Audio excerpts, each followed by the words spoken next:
Let us read sura ya 9 mstari wa 17. 2 Corinthians 9:17. Sura ya 9 mstari wa 7. 2 Corinthians 9:7. Biblia inasema hivi. The Bible says, kila mtu na atende kama alivyokusudia moyoni mwake, si kwa huzuni wala si kwa lazima, maana Mungu humpenda yeye atoaye kwa moyo wa ukunjufu.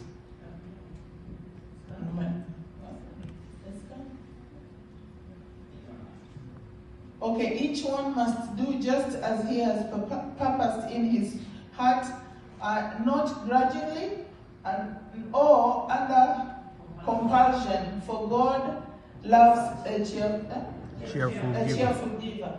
A cheerful giver. Yes. Mungu anapenda wanaotoa kwa moyo wa kupenda au kwa moyo mkunjufu.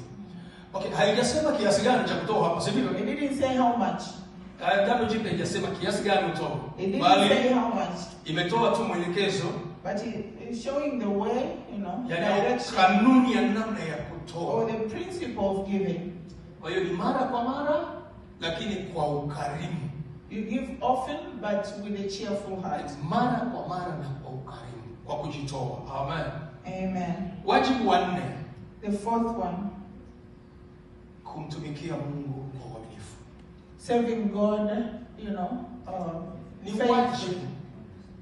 It's a responsibility to serve God. Sio kuomba kwamba njoni mtumikie Bwana. It's not about being asked to come and serve God, no.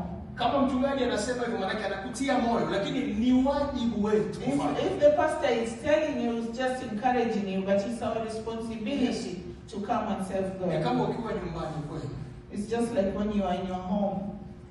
Nafikiri kusafisha nyumba si ni wajibu wako. I think cleaning the house is your responsibility. Unaambiwa tu kwa kuhimizwa, lakini ni responsibility. You can be told, but that's just encouragement, but it's your responsibility. Praise the Lord.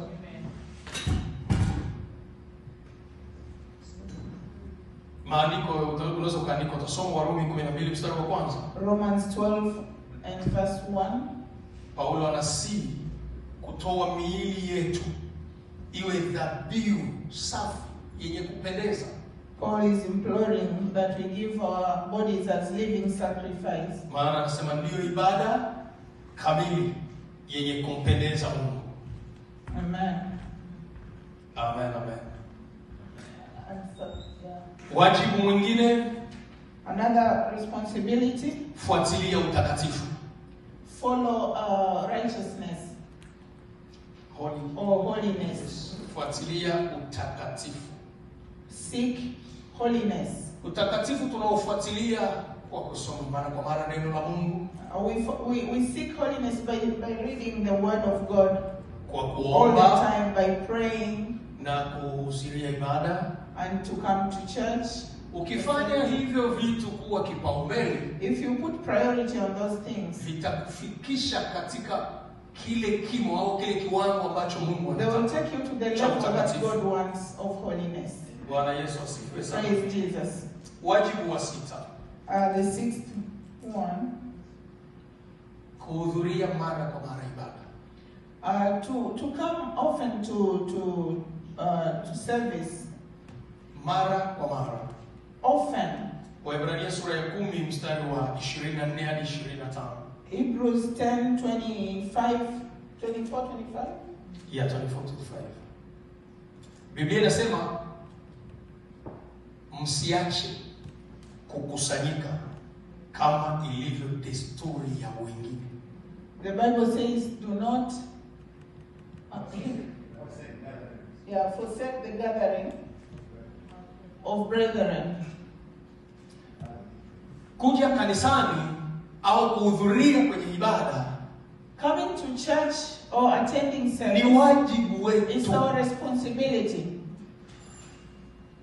Tunapokupigia simu au tunapokutumia message ya kuja ibadani, when we call you or we message you that you should come to church, si kwamba tunakuomba uje, tunakuhimiza tu kama Biblia pia imetuagiza kuhimiza. We are just encouraging you to come. lakini ni wajibu wako. But it's your responsibility. Bwana Yesu asifiwe sana. Praise be to Jesus. Sema ni wajibu wangu kuja kanisani. Tell your neighbor it's my Sema ni responsibility. wajibu wangu kuja kanisani. It's my responsibility to come to Namba church. 7, wajibu wa 7. 7.